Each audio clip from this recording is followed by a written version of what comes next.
Assalamualaikum warahmatullahi wabarakatuh. Bertemu kembali dengan saya, channel Adenium Gasani, channel yang membahas seputaran tips dan trik adenium, cara menanam, cara merawat, pengendalian hama penyakit, pemberian nutrisi, dan lain-lain seputar adenium. Oke, welcome back to my channel. Salam kopi hitam tanpa gula. Pada kesempatan kali ini saya akan sedikit bercerita pengalaman saya, sedikit pengetahuan saya di bidang pertanian. Memang tidak begitu banyak, karena memang pengetahuan saya yang baru sekitar sejengkal saja, sedikit. Pada pembahasan malam hari ini saya akan menjelaskan tentang nutrisi, makanan, asupan, asupan tanaman, semua jenis tanaman. Itu yang pokok itu ada 3 unsur hara yang disebut dengan unsur hara makro, yaitu N nitrogen, P fosfor, K kalium. Seperti halnya pada manusia itu makanan pokok atau makanan wajib yaitu karbohidrat, protein, lemak, dan lain-lain yang menunjang. Seperti itu. Kenapa sih kita bicara manusia dulu. Kenapa sih kita butuh asupan karbohidrat, protein, lemak, dan lain-lain, agar di dalam tubuh kita terjadi metabolisme untuk kesehatan diri kita, untuk tumbuh kembang.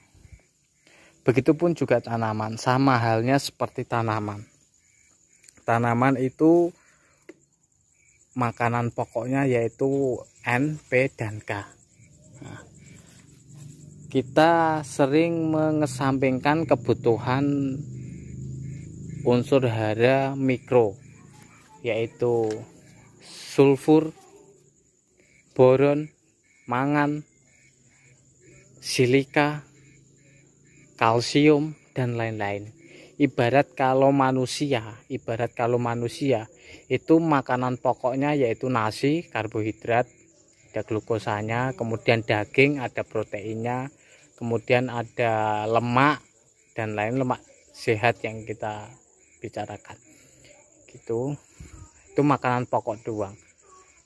Pernah disebut 4 sehat 5 sempurna, yaitu 4 makanan pokok, 1 pelengkap, yaitu susu, 1 penunjang makanan. Ibarat manusia itu harus kebutuhan kompleks. Ada buah-buahan, ada kerupuk kalau makan ini, supaya kita menunjang nafsu makan menjadi lahap. Begitupun juga tanaman. Kalau kita hanya mengedepankan unsur hara N, P, dan K tanpa memberikan unsur hara mikro, maka tanaman itu tumbuh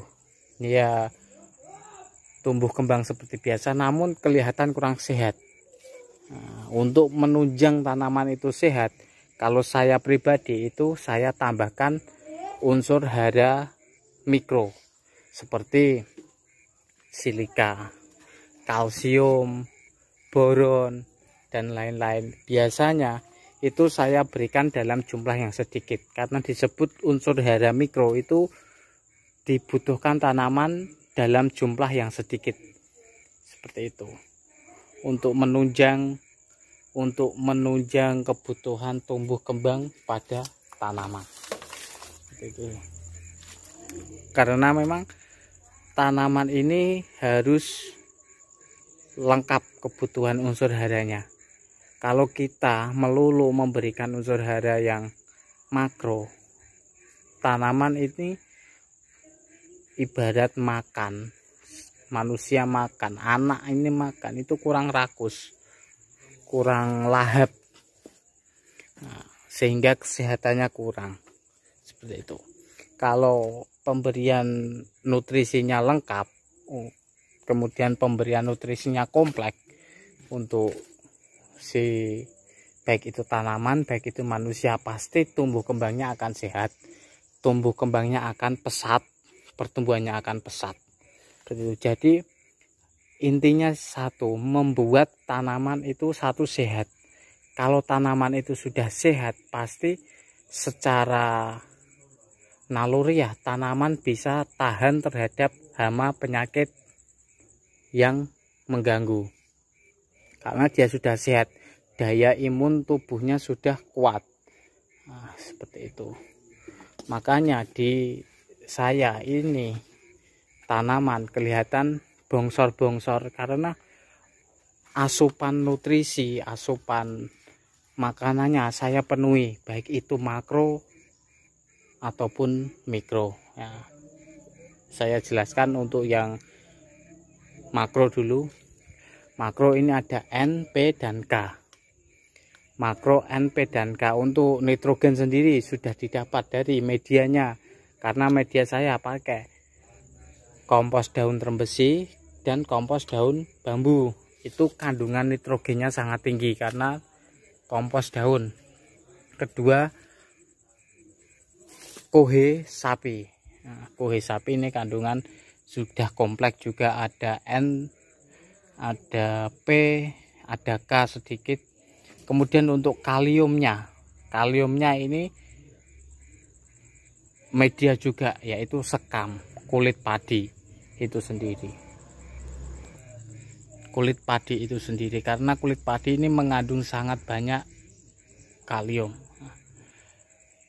Dan sesekali saya kasih asupan kalium itu fermentasi sabut kelapa dan kulit pisang untuk pemenuhan kaliumnya. Untuk pemenuhan silikanya, unsur hara mikro, saya kasih pupuk dari bahan dasar semen yang saya jelaskan di video sebelumnya. Kalau belum lihat silahkan dilihat. Kemudian untuk asupan lain-lain ini sudah disediakan di media dengan cara saya menambahkan hayati atau mol, mikroorganisme lokal di dalam media. Nah, kan di media ini tidak ada pupuk dekastar atau osmokotenya, oskomot. Karena saya berpendapat ingin membuat media ini benar-benar terbebas dari bahan kimia. Nah, seperti itu. Karena untuk memacu pertumbuhan hayati atau mikroorganisme di dasar media, sehingga dia mampu mengurai media, dia mampu memaksimalkan media, dia mampu menyuburkan media. Kalau ada pupuk kimianya nanti meninggalkan residu yang menyebabkan media itu padat. Kalau media itu sudah padat, berarti media itu sudah tidak sehat, harus diganti. Karena media yang padat itu tidak bagus untuk tanaman, karena kurangnya sirkulasi udara, drainase air pun sangat jelek, sehingga tanaman pasti tidak sehat, akan stuck, tanaman akan terhenti pertumbuhannya. Oke, seperti itu. Jadi menurut saya itu pemberian asupan makro pada tanaman itu sangat penting, tapi alangkah lebih baiknya jika kita menambahkan beberapa unsur hara mikro. Kalau ibarat manusia, anak ini makan, ada nasi, ada lauk, ada susu, kemudian ada kerupuk, ada lalapan berupa sayur, kemudian ditutup dengan makan buah, itu kan kompleks lengkap. Jadi asupan nutrisinya maksimal. Jadi anak ini akan sehat, sama halnya juga tanaman. Seperti itu. Nah, ini seperti sedikit koleksi saya. Jadi memang ya begini, tidak ada yang bagus. Oke, sekian dulu video dari saya. Apabila ada saran, kritik, dan masukan silahkan ketik di kolom komentar. Wabillahi taufiq wal hidayah. Wassalamualaikum warahmatullahi wabarakatuh. Selamat malam.